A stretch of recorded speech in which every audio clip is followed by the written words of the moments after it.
ده نه پښتین نه پټان پوتې شوې خرچای در کښېږده نه پښتین نه پټان پوتې شوې چې په منظور وختي ناشه ګل خان پوتې شوې په خوښي اکرو که چېرې وم په باد در پام شو په خوښي اکرو که چېرې وم په باد در پام شو زه د شنګری شوه که ته بیا پاکستان پوتې شوې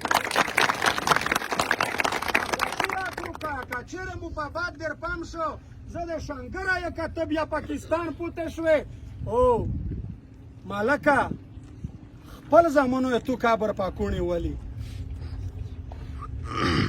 مالکه خپل زامنو یې تو کابر پاکوڼې ولي که د حکومت په ظالبې په چای مایان پوتې شوې د قیامت په ورځو تو اول په غوړر نسه د قیامت په ورځو تو اول په غوړر نسه ملو په حق خبره ولې بند زبان پوتې شوې د قیامت په ورځو تو اول په غوړر نسه ملو د حق په کیسه ولې بند زبان پوتې شوې خوند یې د تیر سر شوې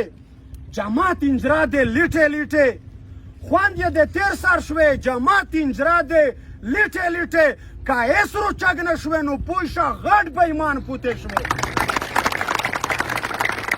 په تاریخي نشه ژوندی وې په ظاهر که مړ شې په تاریخي نشه ژوندی وې په ظاهر که مړ شې خو ګیلمنه که د غرنګې افغان پوتې شوې بسم الله الرحمن الرحیم په ټولو ناوال د خدرخیلې منظرخیلې هر نږدې چې څومره پروته کومینه دي د دغې روغلي خلک ته په پښتنه مینا سلام پیش کوه د شکریې خبره خو ملګري په دا نشته چې زه د تحصیل دوسلې نرغلی اسدو د میرومشاه نرغلی دی عیدرحمن د توریخیلې تنګاړي نرغلی دی شنواز مظلوم د مداخیلې نرغلی دی په څه وجه رغلي ټول د کوم د وطن په مسلې مسایل سره رټلي نو په دا هیڅ د شکریې داسې خبره نشته ځکه چې دا مسله د میش په ټولی دو دا نن احتجاج چې میش کیم کال کړی دی دا د میژ په ملي مشر منظور احمد پښتین عثمان کاکړ صمد حاجي باندې چې کیمه بله ورځ په منصیره انټرچینج باندې حمله شوې وه په دوی یې د کوڼ یې زګورینه کړې وي او یې فایرینګ یې هپې کړی و بله ورځ مامن ته تله ملګري یې ولایت دغدې ته یو قسم بېعزتي ورسوله کټه بلوچستان ته تله وله یې نه پرېښت میش د ریاست نه دا پوښتنه کړي چې نه چې دا کومې خلک یې دمره څڼې دي پاړه ولې بلوټ په ګیټ در باندې رڅي خو چې خالي په سیټ بوټه شه دوې ګوتې د ته چغې کو که نه ویې ګیټ نه دمره لرې وتښتې ته ویې کابلیر خلوصه کړه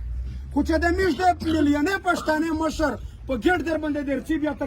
قسمه حربې په استعمالوي ستونزې ورته جوړوي ارمناوي یې ملګری یې د مشر منظور دی حمله خلاف خبره د غنور وکړي خو زرو څه د دغ کلی کوم وطن په مسلې د تژاګه دا وې سپین ژیره یرچک شو وی چې د مول مسای ورکتای د شپږ و میاشتې شي مستریته به په جمعې شه وړای دی اسه توستا په ایمان وی زه دا یو خبره توستا کایمیش کوم بار په زیغن شدا وی مودانه ول چې دا خبره زه په میډیا باندې یا د خلک په مخ شو وکړه چې یاره دا خو بیا طالبونه دا ورتیر شو بیا پلونکی دا ورتیر شو دغه چې حکومت نه ویرچ کړي یاره چې حکومت نه ورته ویلي استوس پیمان ولې به تمیش غوړي د حکومت نه څه د هر وزیرستاني په ذهن شه کم از کم دا خبره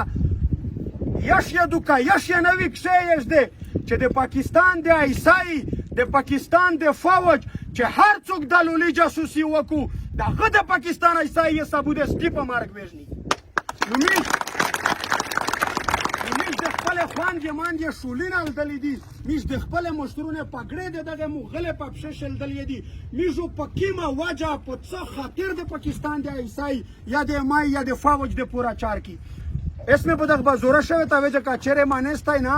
ارڅه چې د اسو مې جیمیل مینځ په شوکو چې په دا مدرسه شه په قران پته خاطر کی قرآن دا میژه مسلمانه خو چې میژه هیڅ مقصد کومه نشته خالی مم د په خپل خوانجې مانجې زړه بادېږي چې نه یو داسې پنجابی ورغلی وي چې وکیر ته د ګوړې ګوڼې پړدا ور درولې وي دا یو دله د مو په خوانجې مانجې پاکرینه د غاسر ننوځي مو د مشرونه شملو په غیږه شتري او د مو تر سره او بېعزته کوي مو د ښځینه د صندوقونه نه وزار پټوي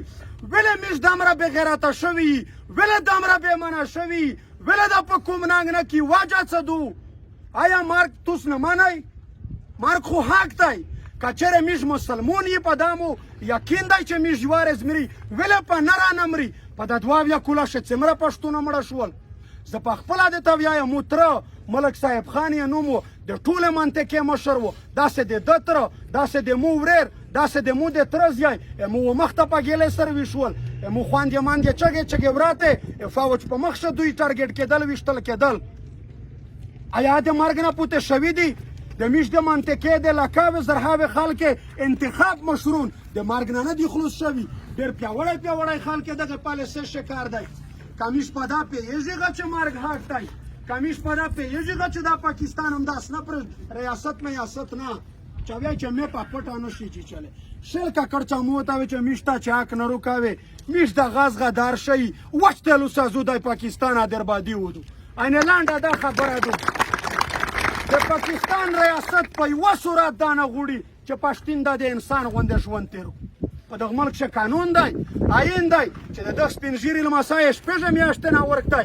د یوه سړي بچی یې یوه کول نه ورک دی داسې په ډېر ملګري ودولاوي چې دوه کولوې بچیونو ورکوي واته خویندې ماندې په انتظار نوستی دي په یوه کرښه چې مړی وشي یوه میاشت یې غم وي یا دوې وي مقصد خو غم یې لږ کې سره ورک شي خو چې یو ژوندی انسان کله د کیر نه درنه ورک وي په درویغ ویل سړی و خیر مېرته ستړی شي چې پلونکی په لګیا دی راخلوص وشي پلونکی په لګیا دی په قسمه قسمه خبرې خلک ستړي شي زه په ایمان درته وایم د میش د وزیرستان یو مشر و دغه یوه کیسه کړه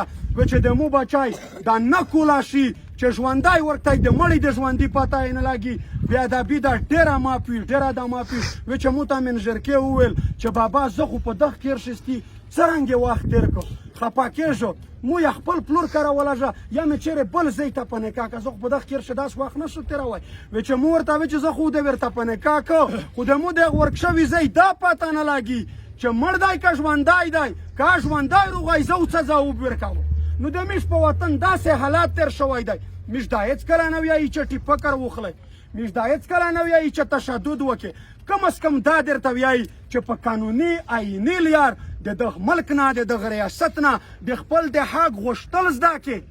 دا زه په یقین سره درته ویلی شو چې د میش په وزیرستان شي په زرهاوې لکاوې عزغه داسې خلک یې شته چې خالي په دا نه سره پوهېږي چې وداره د قانوني آییني حق میش څرنګه وغوړي ډېر داسې خلک دی چې میش لایا ورتلدل شي میش لایا نه یې ملګری میش د دغه کوم وطن په غام ورچږي غواړي چې د خپل وطن بچي ته مشر ته دا پالیسي ور وښایي او دا ترتیب ور وښایي چې د خپل حق غوښتنه میش څرنګه وکړي په خپل بال باج په خپل رتلین کې نسل باندې تعلیم وکړي د دغه جنګ د دغه خبرې نه یې وژغي نو خبرې ملګري ډېرې وکړې انشاءالله چې بل ځل یې ارڅي لکه څرنګه چې لیډر خبره وکړه عید رحمان د دغه قوم چې هره مسله وي هره